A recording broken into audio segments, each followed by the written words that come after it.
Olá, colegas, amigas, amigos, bem-vindos à nossa série de vídeos sobre temas importantíssimos para alcançar a excelência na gestão da exportação. Hoje vamos tratar de um outro tema, que é a integração na empresa.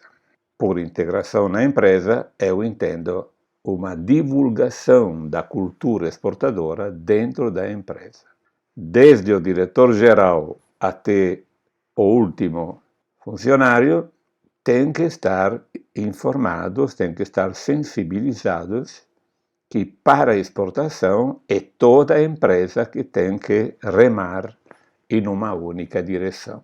Basta um detalhe, é suficiente que um dos setores não está integrado, por isso a integração, não está sensibilizado, que a coisa não vai funcionar, ou vai criar uma série de dificuldades. Eu tive essa experiência muito infeliz sobre o fatto che uma empresa que me contratou, não estava absolutamente integrada, não estava preparada, não tinha feito uma avaliação preliminar, não tinha visitado uma feira internacional. Moral da história, a empresa nunca tinha se medido. Então, gente, o nosso tema de hoje é integração na empresa. Para ser mais prático, vou contar rapidissimamente a minha experiência. Alguns de vocês já têm ouvido essa experiência, o pessoal que tem me assistido regularmente nas redes. Recentemente eu coloquei uma newsletter sobre esse assunto. Nada melhor que um exemplo prático, é um exemplo de vida. E depois, então, eu vou falar os vários conceitos. Então, falta de integração na empresa. O conceito é: pode ser mais difícil vender a ideia da exportação na empresa do que vender o produto lá fora, no caso não tiver uma cultura exportadora dentro da empresa. Cultura exportadora não é poesia, não. Cultura exportadora é o pessoal tem que viver, sentir, estar sensibilizado que para exportar você tem que fazer coisas diferentes de quanto você faz no mercado interno, porque as variáveis, obviamente, são diferentes. Experiência prática. Eu tive a honra e o prazer de ser gerente de exportação para a América Latina, quando eu morava na Itália, para um grupo suíço-sueco, com uma filial italiana, e durante 7 anos eu trabalhei por essa empresa. Eu era responsável, então, da América Latina e, obviamente, o Brasil era o mercado para nós mais importante. Eu viajava periodicamente para toda a América Latina, principalmente os países mais importantes para nós, Brasil, Argentina, Colômbia, Chile, etc. E tive depois a oportunidade de, além desses 7 anos como gerente de exportação, de ter 2 anos como resident manager na América Latina. Quer dizer, um manager expatriado com escritório em São Paulo, e de São Paulo eu cuidava transferência de tecnologia, treinamento do pessoal de venda, visita a clientes mais importantes, e eu tinha, obviamente, constante contato com o meu staff, com o meu escritório de exportação lá na Itália. Bom, a experiência foi essa. Eu já tinha feito essa experiência de resident manager, tinha tido mais contato com meus principais clientes brasileiros. O meu principal cliente brasileiro, em uma visita à Itália, ele me fez uma oferta irrecusável. Ele teve a infeliz ideia de me convidar em voltar para o Brasil e assumir a gerência de exportação e marketing. Não existia um departamento de exportação, tinha algo assim muito embrional. Fazia um pouco venda de mercado interno, vendas de mercado externo. A proposta era interessante, eu tinha muita saudade já do Brasil depois de algum tempo, e a posição que ele me oferecia dificilmente eu teria alcançado na Itália, porque tinha mais 6 concorrentes para chegar ao lugar de gerente mundial de exportação. Falo de uma multinacional que exportava em 112 países. Bom, moral da história, eu aceitei infelizmente, esse convite. Não fiz uma pergunta. Pode dizer depois qual foi a pergunta que eu não fiz. Deixei, então, infelizmente, esse grupo e voltei para o Brasil, família, móveis, tudo. Quer dizer, me transferi para o Brasil. Pela minha formação de engenheiro, eu, primeiros dias, tal, visitei a empresa e logo eu percebi, só olhando a empresa, o layout, as máquinas, etc., que na empresa faltava muito. Layout das máquinas, a formação do pessoal, o controle de qualidade, matéria-prima, componentes na entrada, o controle de qualidade no produto terminado, etiquetas, os preços assim chutados, as compras não de uma forma muito assim ortodoxa. E depois então eu tive um contato com os meus colegas de trabalho que obviamente não me receberam com tapete vermelho, mas me olharam muito, muito mal, porque eu era um estrangeiro que chegava lá na empresa para ser chefe gerente de exportação. E exportação quer dizer que você tem que sair da zona de conforto. Exportação quer dizer que você tem que fazer coisa diferente. E, claro, nós somos humanos, e os humanos não é que adoram muito as mudanças. Eu quero continuar fazendo aquilo que eu sempre fiz por anos. Bom, moral. Eu cheguei no departamento de compras e perguntei para o meu colega gerente de compras, falei, olha, de quem você está comprando os componentes? Ele comprava na Santa Ifigênia, Florencio de Abreu, essas ruas especializadas em São Paulo de material eletroeletrônico. A empresa fabricava equipamentos grandes eletroeletrônicos. Então perguntei para ele, eram produtos mais ou menos parecidos com os produtos que a gente fabricava na Itália, então eu conhecia quais eram os componentes mais competitivos. E eu arrisquei para ele, olha, que tal você importar esse produto do Japão, esse da Coreia, esse dos Estados Unidos, e nós vamos exportar, então a gente já podia aplicar o tal do drawback, isenção ou retenção de impostos de importação. E o gerente de compra, que não amava a minha chegada na empresa, falou simplesmente, olha, Minervini, você pensa a vender, que eu penso a comprar. Ponto. 1-0. Aí continuou a minha missão, chega um gerente técnico e eu percebi que os painéis, eram painéis elétricos, tinham dimensões enormes em comparação com as dimensões que a gente tinha na Itália. Obviamente, no Brasil, o pessoal não se preocupava das dimensões, porque o Brasil é 32 vezes maior que a Itália, não falta espaço. O Brasil é um grande exportador de aço, não falta matéria-prima. Só que acontece que para você exportar um painel é diferente que você vender para de São Paulo, para Belo Horizonte ou para o Rio de Janeiro. Obviamente aí entra o problema da logística. E a Itália já fazia muito tempo tinha compactado muito os painéis. Imagina que no Brasil era algo, me parece, de 1.200 milímetros de largura e na Itália eram 800 milímetros de largura, fazendo a mesma coisa. Um painel maior comporta mais cabo, mais tinta, mais acessório, mais tudo. Então também falei com o gerente técnico, olha, eu sugiro que você estude uma forma de compactar o painel, porque assim a gente só vai perder já no transporte. Mesma resposta, você pensa em vender, eu penso em projetar, para não levar a conversa muito longa. Depois do giro, da volta que eu dei em produção, finança, administração, departamento pessoal, compras, despacho, embalagem, companhia, eu percebi que a empresa estava, porém, anos-luz longe de ser uma empresa preparada para exportar. Essa foi a pergunta que eu não fiz quando me convidaram para ser gerente de exportação. Eu não perguntei, você está pronto para exportar? Eles me falaram que era a empresa líder do mercado interno, então ia ser um passeio exportar. Acontece que a empresa nunca tinha ido em uma feira internacional. A. Uma feira serve como um metrô. Você indo em uma feira, você se mede com os demais. B. Devido que na época, ainda hoje não é que seja tão fácil importar, o Brasil foi um mestre, tem sido um mestre em ensinar como não importar. Na época era dificílimo importar, então obviamente a empresa não estava acostumada a brigar, a se confrontar com a concorrência internacional. E o pessoal comprava o que tinha no mercado.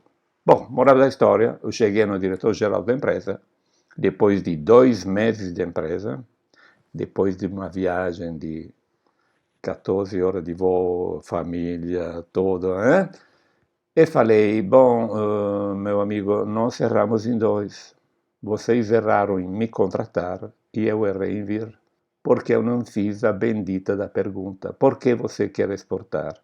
E ele ia me responder na época, o mercado interno está em crise, o dólar não está bom, então se fala que quando a gente está em crise, a gente exporta, quando o dólar está bom, está mais ou menos, a gente tenta a exportação. Bom, moral da história, eu não fiz essa pergunta. Por não ter feito essa pergunta, eu me arruinei completamente a vida. Bom, moral da história, tudo isso para dizer, faltava integração. Bastava que a empresa, antes de me contratar, tivesse contratado um consultor, um Sebrae, uma instituição de apoio ao comércio internacional, pedindo, olha, eu quero uma avaliação por quanto eu ando. Mas ninguém se pergunta isso. Ninguém se pergunta se está pronto para exportar. O pessoal diz, eu tenho um produto, aonde exporta? Está errado. A primeira pergunta tem que ser, eu estou pronto para exportar? Obviamente eu não posso fazer o exame, um autoexame. Eu vou dizer que está tudo uma maravilha.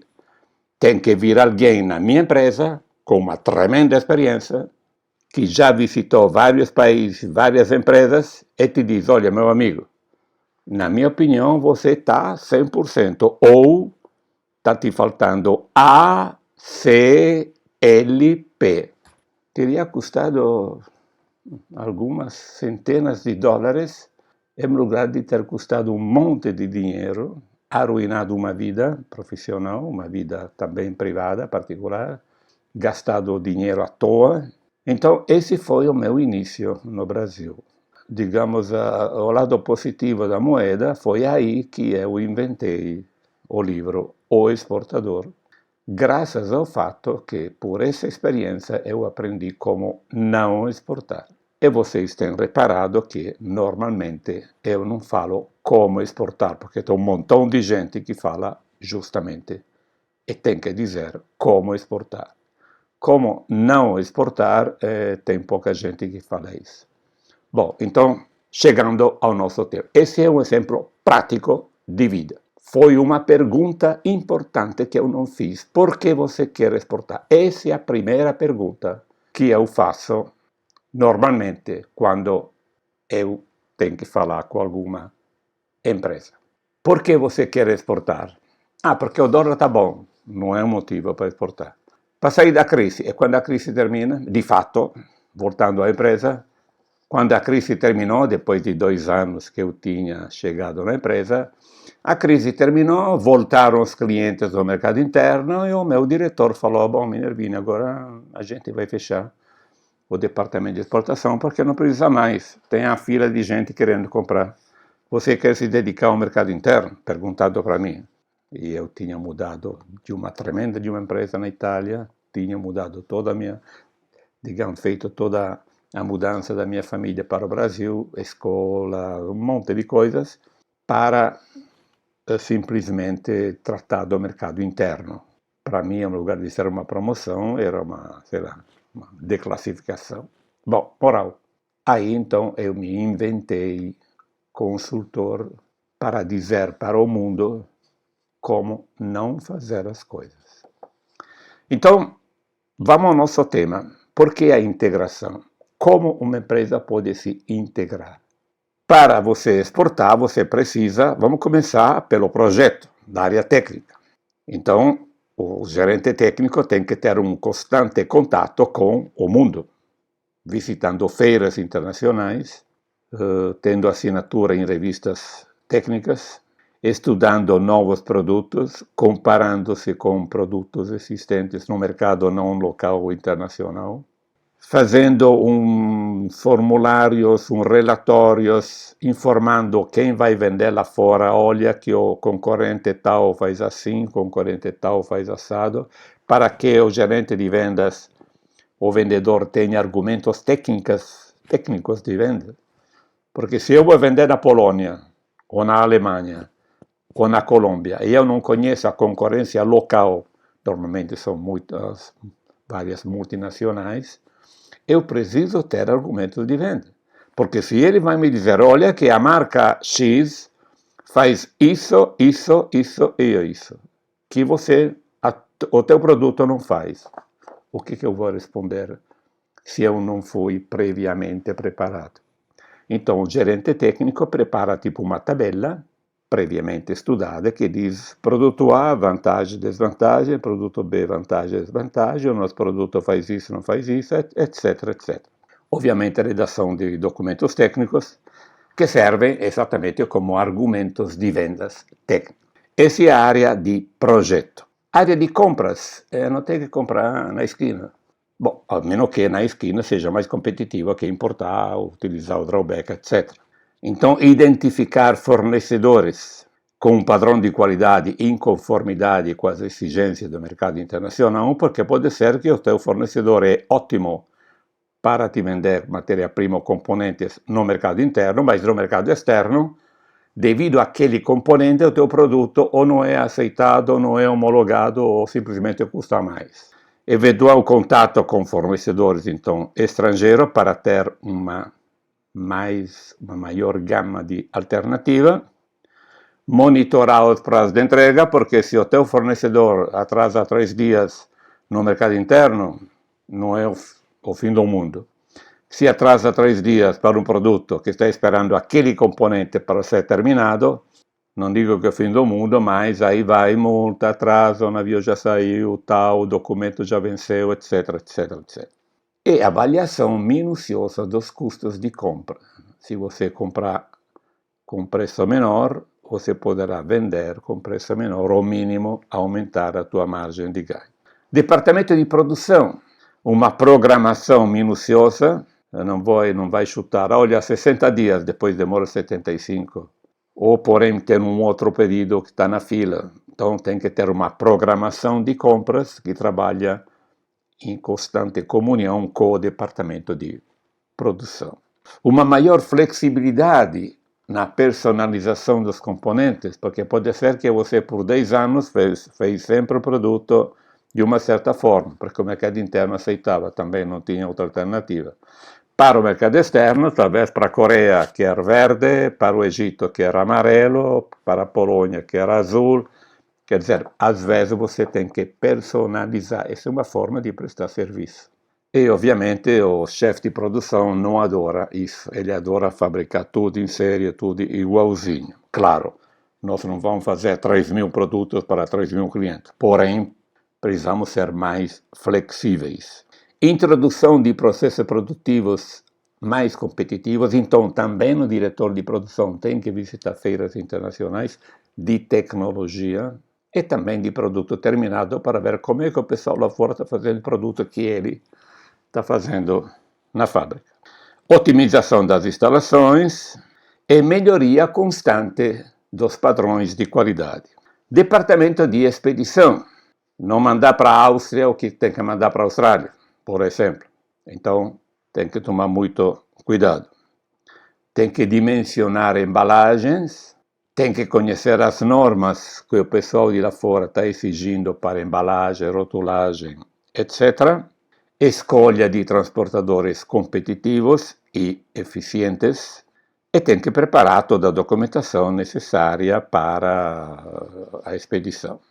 Departamento de marketing, para não sobrecarregar, claro, estou falando de uma empresa de médias dimensões, abre e fecha parêntese, tudo isso é pura poesia se eu falo de uma pequena empresa que a mal pena tem uma pessoa que faz tudo isso. Obviamente, se a gente faz muita coisa junto, tem algo que não sai direito. Estou falando de uma empresa de determinadas dimensões. Só de vendas, de maneira que o vendas pode se preparar, pode se, digamos assim, fixar na parte de vendas, não em pesquisa, estatísticas, lista de preço, etc. Então, o departamento de marketing, identificação de oportunidades de negócios, onde tem negócios, onde estão fazendo uma tal de, sei lá, licitação internacional, qual é a empresa que está fazendo aliança com a outra que talvez eu poderia estar atento, que esse pessoal talvez amanhã pode me perturbar no mercado. Monitoramento constante da imagem da empresa, da marca da empresa. Responsabilidade de dar um suporte válido às vendas a nível de pesquisa de mercado, como é que anda a concorrência, buscar informações, tudo aquilo que pode ser para mim, vendedor internacional, de suporte para eu ganhar pedido lá fora. Obviamente tem que fazer pesquisa de mercado, criação, formação e manutenção da rede de vendas internacional. Claro, isso quase sempre é feito pelo gerente de vendas, porém, em empresa de um determinado tamanho, marketing ajuda muito nisso. Definição correta do preço mínimo de venda. Quer dizer, preço mínimo de venda PMV, abaixo do qual você não pode vender, a menos que tenha uma autorização do diretor-geral ou do dono da empresa. Identificação de forma inovadoras da presença da empresa no mercado externo. Tipo, você está vendendo a um agente, talvez você pode sugerir, você marketing que já estudou o mercado, pode sugerir de mudar a forma da venda. Departamento administrativo de exportação, contato constante com as vendas, verificação e aceitação de pedido, preparação da documentação necessária para exportar, verificação assunto de pagamento, etc. Follow-up de todo o processo de exportação. Departamento administrativo financeiro, estudar contratos, identificar legais, advogados expertos no assunto, avaliação de novos investimentos no exterior, se possível, análise dos riscos relacionados em vender no país A ou no país B, quer dizer, tudo isso dá um suporte para a área de vendas. Eventual identificação de novos bancos com os quais trabalhar para reduzir os custos financeiros e estudar, obviamente, normas de contratos internacionais. Bom, como vocês percebem, isso também nós vamos tratar com muito mais detalhes ao longo do nosso projeto, mas como vocês percebem, isso não pode fazer só o gerente de exportação. Acaba caindo tudo nas costas do gerente de exportação em muitas empresas. Pior, tem gente remando contra.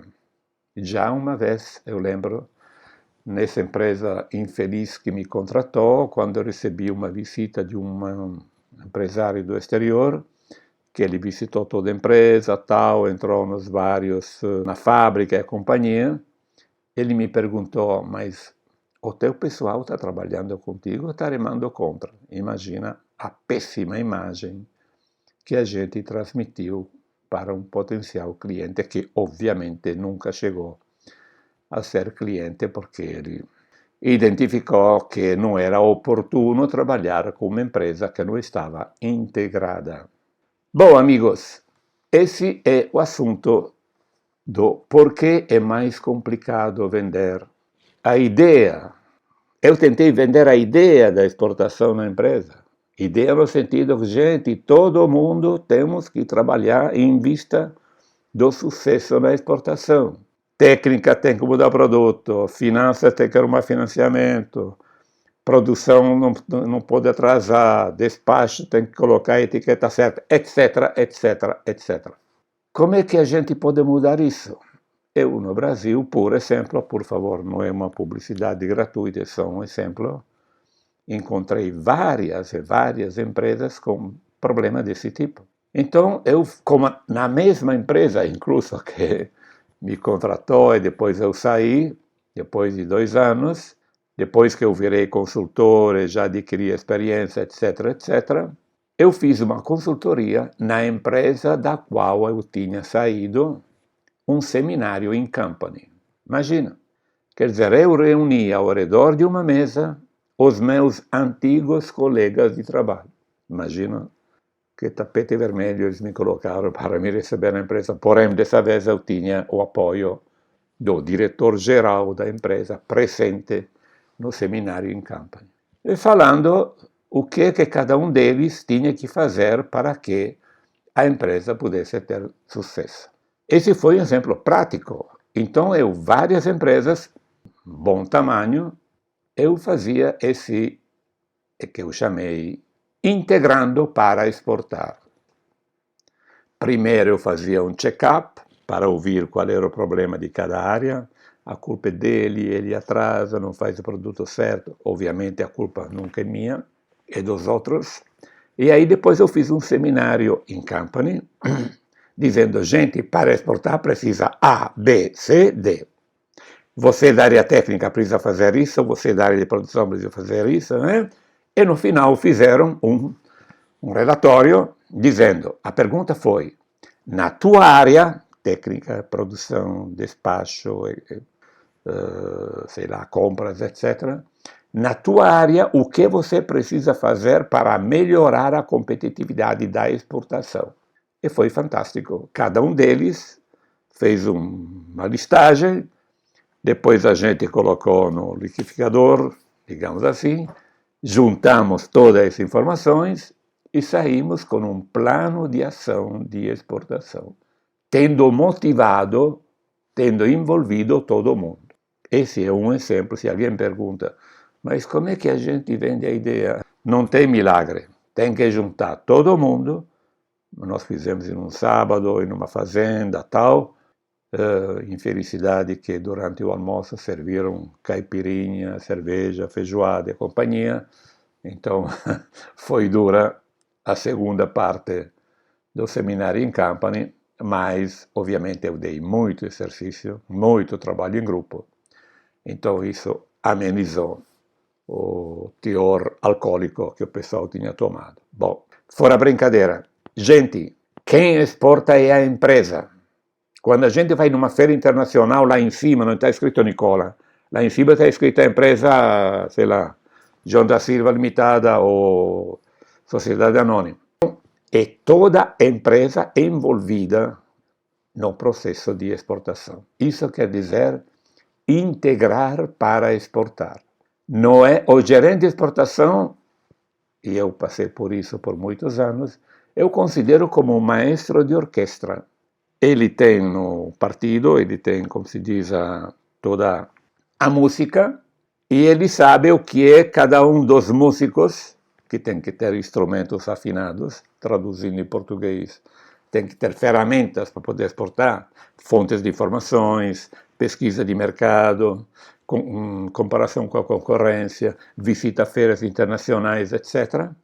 Então, para você tocar uma música, tem que ter um ótimo maestro, gerente de exportação, tem que ter músicos, os teus colegas, tem que ter instrumentos afinados, pesquisa, vários tipos de assuntos, vários links, várias ferramentas que nós vamos deixar ao longo do nosso projeto e que tal uma acústica ótima para você ouvir bem melhor.